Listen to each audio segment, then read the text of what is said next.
ناس كتير صورت في القلعه في اسكندريه، بس ما حدش هيديك التفاصيل دي. استنونا واستنوا التفاصيل عن قلعه قايتباي في اسكندريه. قلعه قايتباي من اهم معالم اسكندريه والبحر المتوسط كله، ومن اجمل المعالم السياحيه في مصر، وتاريخها ومكانها ومعلمها تاريخ لمصر وتاريخ قديم جدا.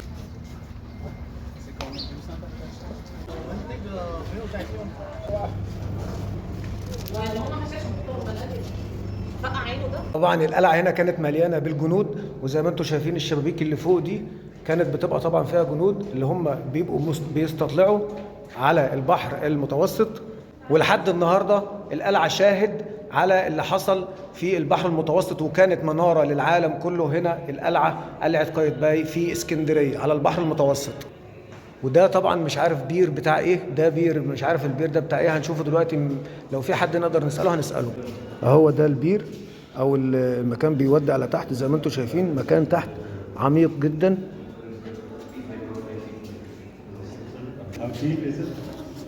وهنا البير ده كانوا بيسحبوا منه ميه، بس طبعا ما حدش ينفع ينزل تحت دلوقتي. زي ما انتم شايفين اهوت كانوا بيسحبوا منه ميه ايام ما كان الجنود عايشين هنا في القلعه.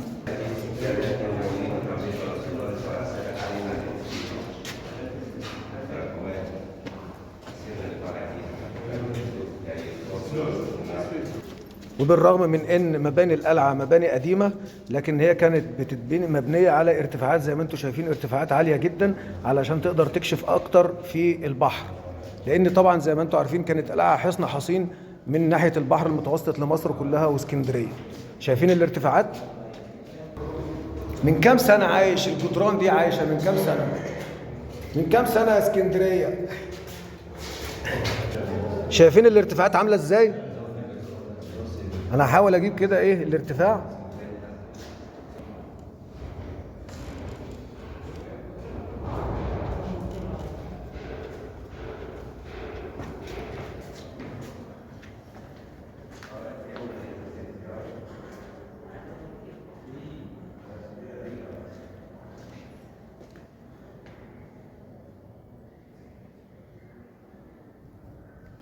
وقابلنا حاجه غريبه قوي في القلعه هنا. طبعا شايفين المكان ده؟ مش عارف ده قبلة ولا ايه. كانوا بيصلوا هنا، الظاهر كانوا بيصلوا هنا. ومين اللي كان عايش هنا؟ الجماعة بتوع التاريخ يحضروا. دي كانت قبلة ولا كانت ايه؟ ودي كانت قاعة مؤتمرات للجنود والقادة والحراس، وكانت بتطل على المسجد من تحت. يعني ده الشباك ده بيطل على المسجد بتاع القلعة. كان في مسجد في القلعة اللي هو ده، هنبص عليه كده اللي احنا صورناه تحت. مش عارف انتوا شفتوا القبله بقى ولا ايه، لان انا مش عارف اشوفها من هنا، احنا شفناها تحت. وزي ما انتوا شايفين اعمال الصيانه والترميم. طبعا القلعه من الاماكن الاثريه مبنيه بقى لها مئات السنين، ولابد من ان هي تكون فيها ترميم وصيانه طول الوقت. زي ما انتوا شايفين كده، دي الاماكن دي طبعا مش هنخش فيها لانها فيها صيانه. شايفين بقى المكان ده؟ بص كده.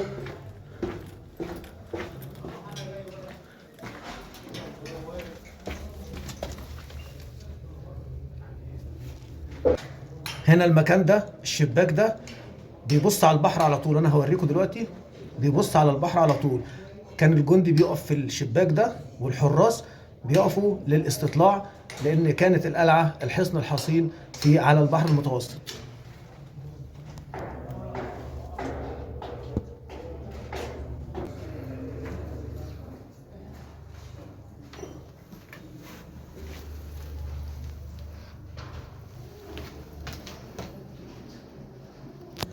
هي القلعة اتبنت امتى؟ في العصر العثماني ولا هو كان اللي بناها السلطان الأشرف ابن قايتباي؟ حد عارف كانت سنة كام؟ أو كانت في عصر العثمانيين ولا الفاطميين؟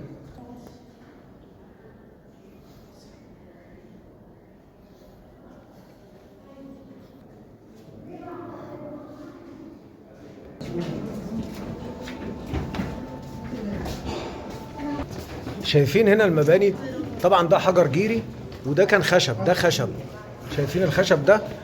طبعا الخشب ده كانوا بيعملوه علشان يمتص الصدمات، علشان الزلازل. الخشب ده يا جماعه كان على الطراز القديم من المعمار ومن المباني علشان الزلازل، ولان كان في هنا مكان القلعه كان في مبنى هنا والزلزال هدمه، كان في زلازل قبل كده وهدمت المبنى ده وبنوا مكانه القلعه دي، فكانوا حاطين الخشب ده عشان حفاظا على الجدران من الزلازل.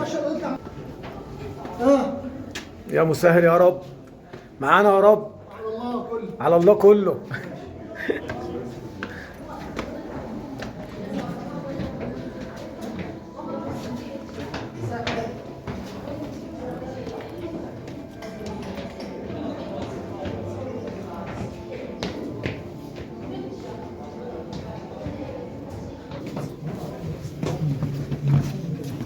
السلام هذا بالطريقة والشبابيك لا اخر الدنيا فوق عاملين اصغر.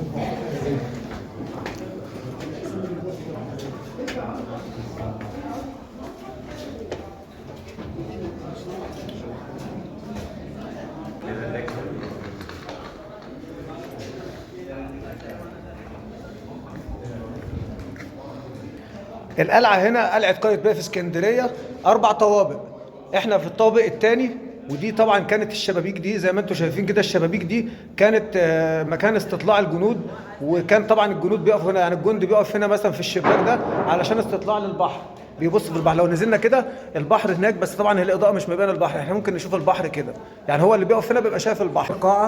القاعات بتاعه الجنود، كان في 4 قاعات و4 ممرات هنا للجنود بيجتمعوا فيها مع القاده. طبعا القلعه دي كانت في قلعه تحتيها، في مبنى قديم للقلعه دي، وبنوا فوقيه بعد ما اتهدم من الزلازل، بنوا فوقيه القلعه الجديده اللي احنا فيها دلوقتي دي. وطبعا بعد الاشرف اللي هو السلطان الاشرف ابن قايتباي، جه نابليون بونابرت بالحمله الفرنسيه وهنا في مصر، وبدا يكمل معاه المسيره هنا في مصر ومن قلعه قايتباي في اسكندريه. وده طبعا ماكيت كده للمبنى القديم بتاع القلعه، اللي كانت عليه قبل ما تتهدم، اللي هو المكان اللي اتبنى عليه القلعه اللي احنا موجودين فيها دلوقتي.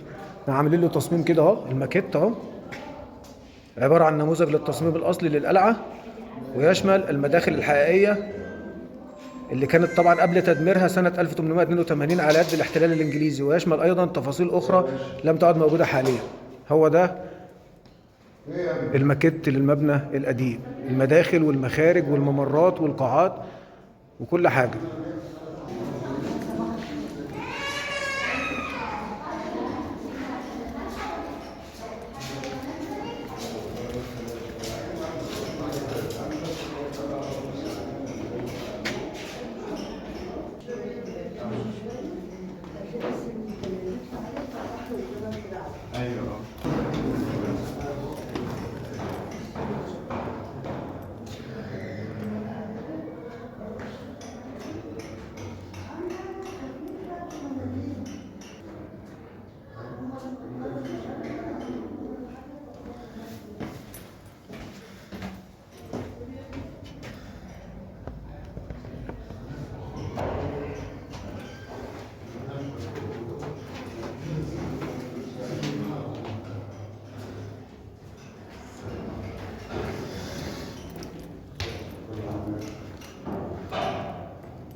السلام عليكم.